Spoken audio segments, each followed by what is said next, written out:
السلام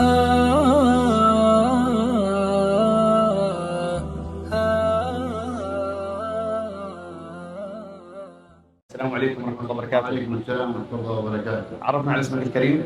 علي بن راشد من خميس صلابة. الوالد علي خبرنا عن انطباعك في الحج هذه السنة.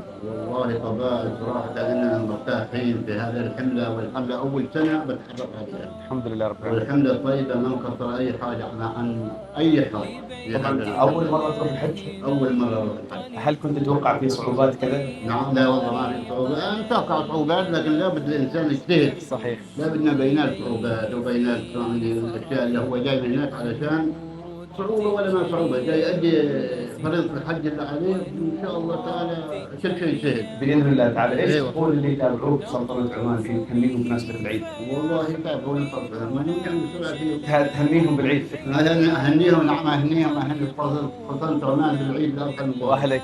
وأهل الجميع، ورحلة حج المبرور الجميع بارك الله فيك. كلهم مرة.